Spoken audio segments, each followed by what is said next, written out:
Now in this lecture, we are going to create stack using linked list. Now here we have linked list class like this. So this is a linked list class that we created in our single linked list section. So here inside this class, we have create single linked list method. We have insert in single linked list method, and we have traversal, which we are not going to use in this lecture, and we have search method, and this one also will not be used in this lecture. And then the next method is deletion of node, and this one we are going to use in our stack implementation. And then we have delete single linked list method, and this one also will not be used in our lecture over here.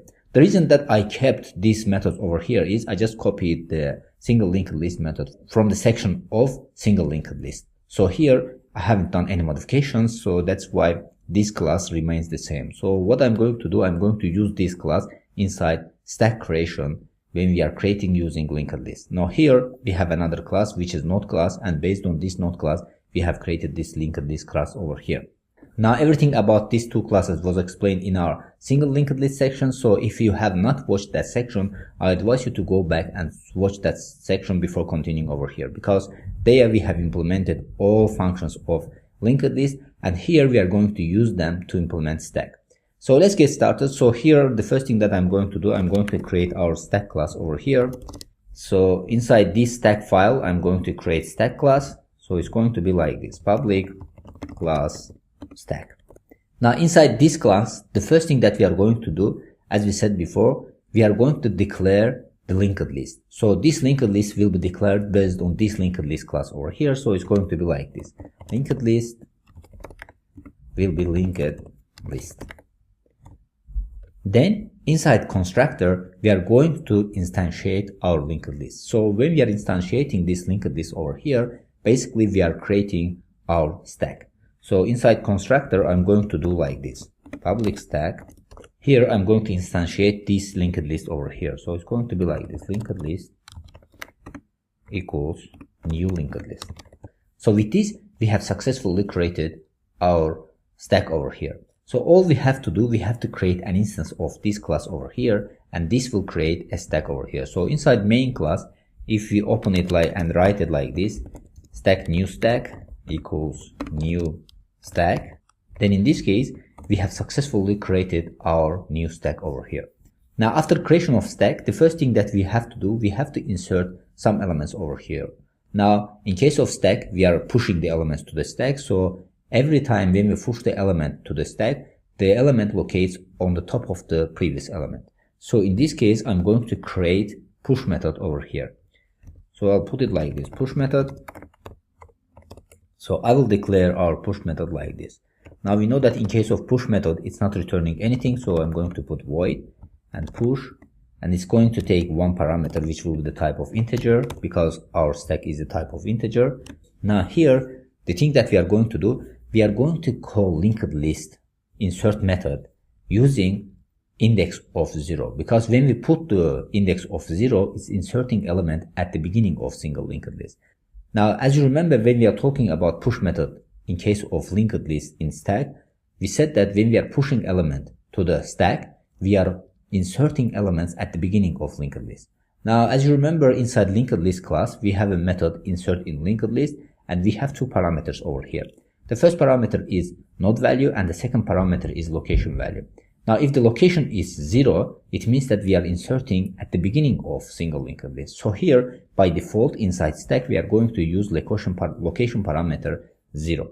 So what I'm going to do over here, I'm going to call linked list insert method with the value of that comes from parameter, because every time we are inserting the beginning, so this will be the value, and the parameter, location parameter, will be 0, because every time when we are pushing element to the stack, it's going to insert at the beginning of linked list. Now the reason for this is it is performing very fast, because when we are inserting an element at the beginning of linked list, it takes O one-time complexity, and when we are removing element from the beginning of linked list, it takes O one-time complexity. So that's why it's really recommended to insert elements at the beginning of linked list when we are implementing it in stack. Now after inserting this element, we are printing out to the console saying that inserted successfully. So I'm going to print out to the console like this: inserted value, I'm going to put value in stack.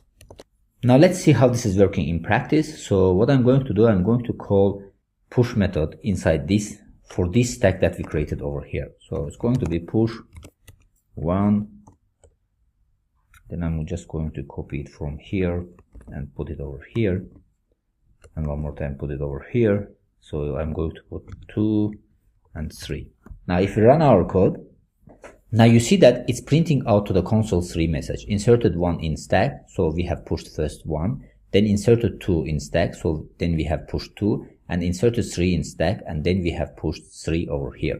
Now push method works the way that we want. Now you might be interested what's the time and space complexity for this method over here. Now the time complexity is O1 because we said that when we are inserting an element at the beginning of single linked list, it takes O1 time complexity, so that's why this will take O1 time complexity, and this message also will take O1 time complexity. Now if we combine these complexities over here, we get O1 time complexity. Now the space complexity is also O1 because in this case we are just inserting an element at the beginning of linked list, so that's why pushing an element to the stack in case of linked list will take O1 space complexity. Now let's continue to the next method. Now before continuing to the pop method, I'm going to implement isEmpty method over here because isEmpty method will be used inside pop method, so that's why the next method will be isEmpty method. Now as you remember, when we are talking about isEmpty method in case of implementation using linked list, we said that if head points to the null, this means that our stack is empty because we don't have any element in our linked list. So that's why the isEmpty method will return boolean. So I'm going to put it like this, isEmpty. Then I'm going to check that if linked list had reference to the null, if linked list dot head is equal to null, in this case it means that we are going to return we don't have any element in our linked list, so this means that our stack is empty. Otherwise we are going to return false.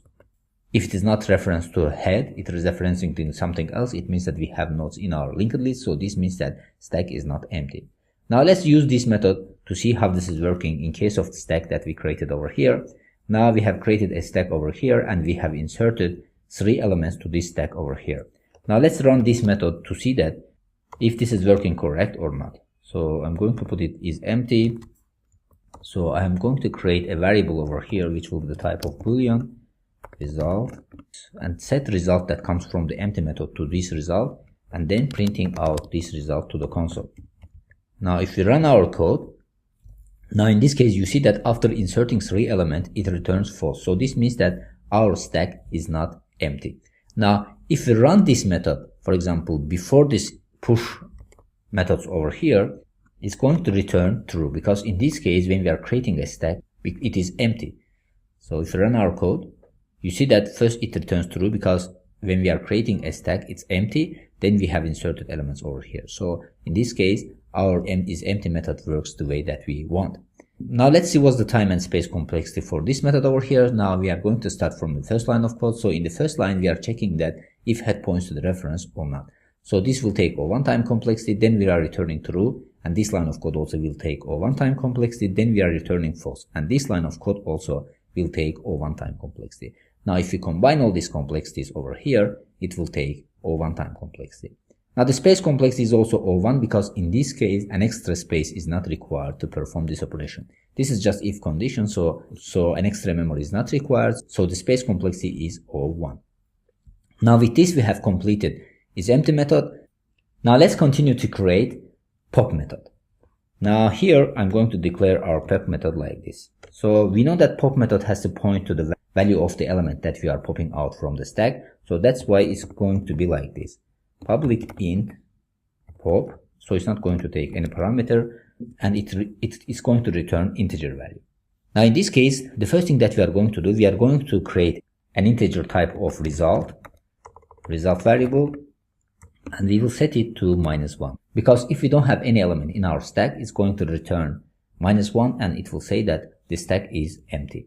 Now then after creating this variable, the first thing that I'm going to do, I'm going to check if this stack is empty, so it doesn't make sense to continue. So that's why here I'm going to print out to the console saying that the stack is empty. So here I'm going to put the message like this: the stack is empty, Otherwise, we are going to continue to pop out elements from the stack over here. So here, when we are popping element from the stack, we are removing the element from the beginning of linked list and we are returning that element as a return value.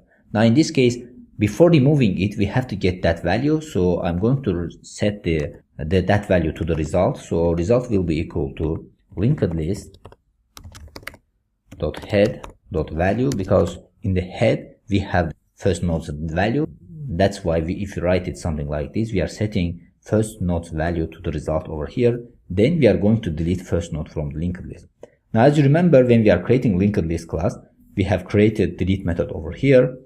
So this delete method takes one parameter, which is location. So if I put 0 as a location, then in this case it is going to delete the first element from the linked list. So that's why I'm going to call this method over here after setting the value to the result. I'm going to call this method like this: in linked list dot deletion of node with the parameter of 0, because when we put 0, it's going to delete first element from the linked list.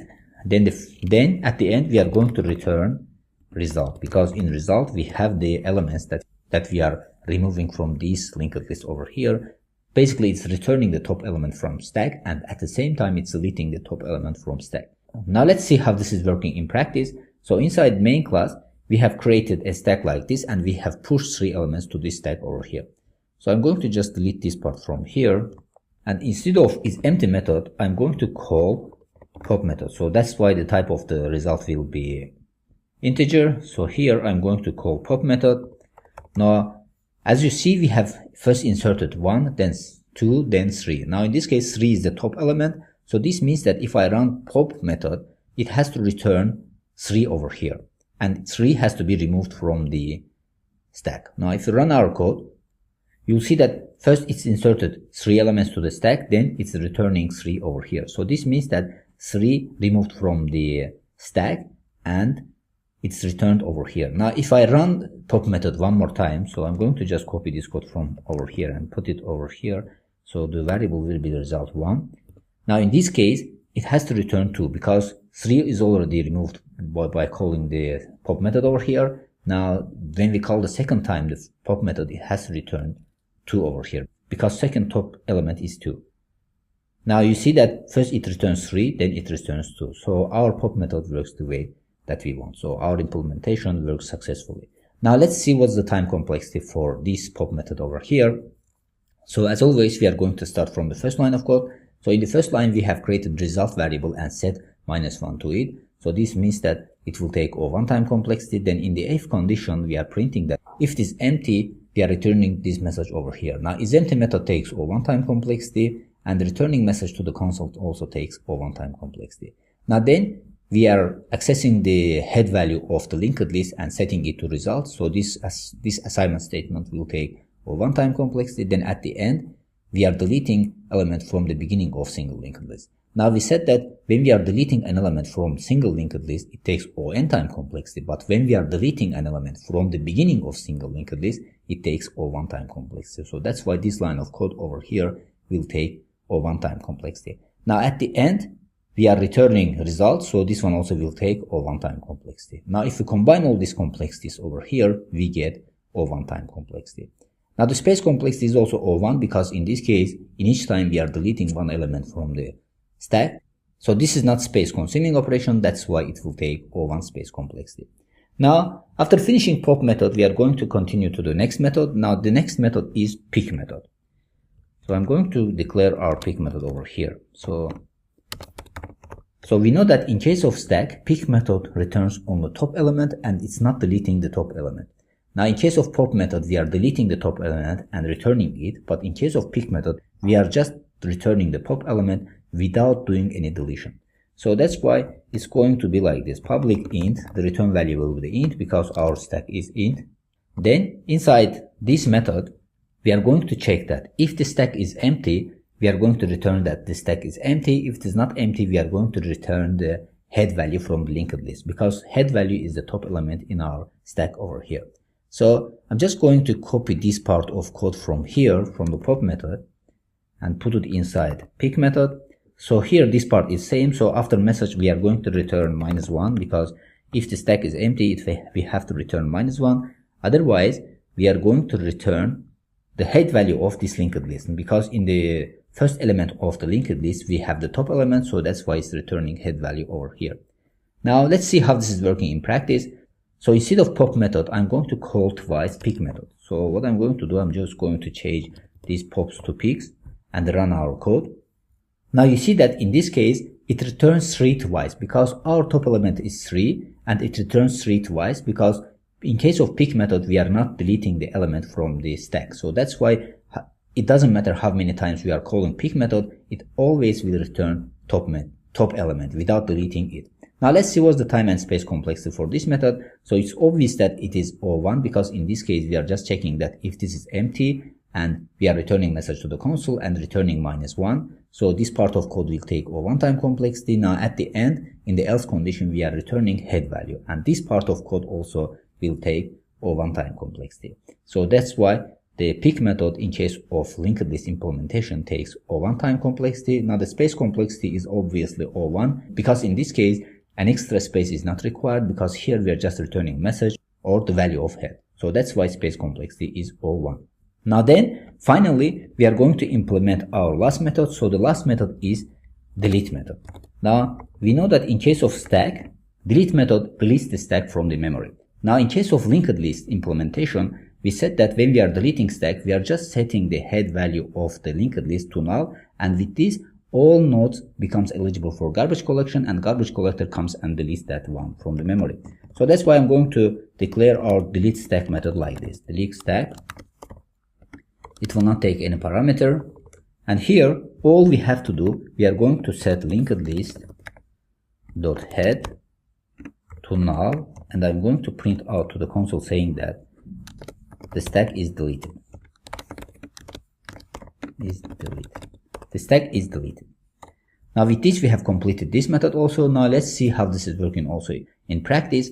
For this new stack over here, I'm going to call delete stack. Now after doing this, if we call our method, you'll see that it says that the stack is deleted. Now with this we have successfully implemented delete method for stack over here. Now the time complexity for this method is O1, because here all we are doing is we are just setting head value to null and printing out message to the console. So these 2 lines of code will take O1 time complexity. Now the time complexity for deleting stack takes O1 time complexity. Now the space complexity is O1, because here also we are not performing any space consuming operation. Now with this we have come to the end of this lecture. So in this lecture we have implemented all operations on stack using linked list. Now hopefully everything is clear about these methods over here. Now see you in the next lecture.